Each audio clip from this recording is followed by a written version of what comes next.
మహాశివరాత్రి బ్రహ్మోత్సవాల సందర్భంగా గురువారం సాయంత్రం రాష్ట్ర ప్రభుత్వం తరఫున ఉప ముఖ్యమంత్రి వర్యులు మరియు దేవాదాయ శాఖ మంత్రులు కొట్టు సత్యనారాయణ శ్రీ స్వామి అమ్మవార్లకు పట్టు వస్త్రాలను సమర్పించారు.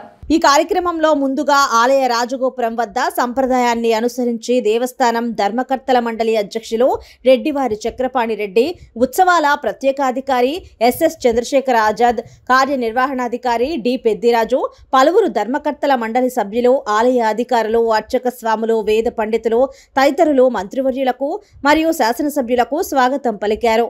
ఎంతో చారిత్రక ప్రసిద్ధి పొందిన శ్రీశైల క్షేత్రంలో ఎందరో చక్రవర్తులు, రాజులు, రాజకుటుంబీ మొదలైన వారు ఆయా ఉత్సవ సందర్భాలలో శ్రీ స్వామి అమ్మవార్లకు పట్టు వస్త్రాలను సమర్పించేవారని ప్రతీతి. స్వామి అమ్మవార్లకు సంప్రదాయాన్ని అనుసరించే రాష్ట్ర ప్రభుత్వం ఏటా మహాశివరాత్రి మరియు దసరా మహోత్సవాలలోనూ శ్రీ స్వామి అమ్మవార్లకు పట్టు వస్త్రాలను సమర్పించడం ఆనవాయితీగా వస్తోంది.